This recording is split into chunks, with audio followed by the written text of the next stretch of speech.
When you're 8 years old, you shouldn't be the one making sure everyone else is okay.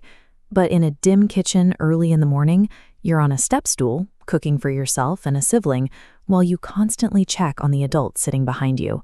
You aren't focused on your own breakfast. You are focusing on their stillness. In this environment, your own needs are a secondary thought. Your primary job is monitoring the stability of those supposed to monitor you.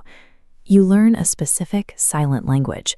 You decode a heavy sigh, the tension in a shoulder, or an edge in a voice. You're scanning for cues that tell you what might go wrong before it actually happens. Safety in this house is a moving target. To stay okay, you have to become an expert at managing the emotions of everyone else in the room. This skill set doesn't stay in the kitchen. In a classroom, while other kids are focused on a lesson or a game, you are watching the door, the teacher, and the shifts in the hallway. Your body is tight, prepared for a conflict that isn't even there. We call this first phase awareness. This radar represents a state of constant environmental scanning. Instead of learning how to play, the brain is learning how to detect threats. This isn't just a personality quirk. When a child is forced to use this radar every day for years, the brain starts to prioritize this survival reflex over almost everything else. By the time you're a teenager, the radar is always on. You've become the emotional sponge for your family and the default problem solver for your friends. If there is friction in the room, you feel it first. This is adaptation. Society often rewards this behavior by calling you the strong one or mature for your age. But those labels overlook the fact that you didn't choose this maturity. You were forced into it. There is a deep, quiet exhaustion in this role. You are constantly shifting your own energy to fix the mood of the group, acting as a buffer to keep the peace, even when your own tank is empty. Being the one who always has it together isn't an innate trait. It's a role you play because you aren't sure who you're allowed to be if you stop fixing things. As an adult, this survival mechanism follows you into the workplace.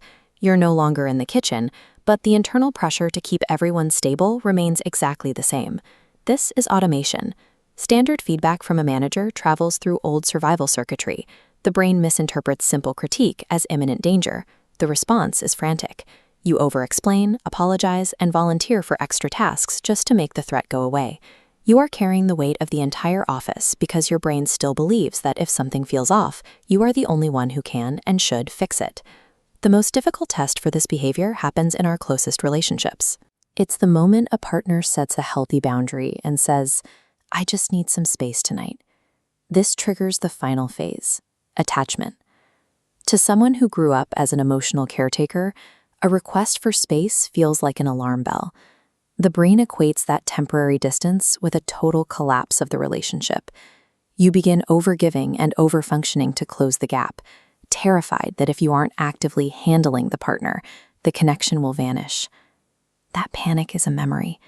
It's the adult version of that 8-year-old child in the kitchen, realizing that if the parent is distant, no one is looking out for them.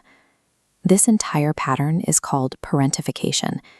It's the drive to hold everything together, rooted in the survival needs of a child who had to grow up much too fast. Breaking the loop starts with stillness. It means feeling that surge of panic and choosing not to act on it.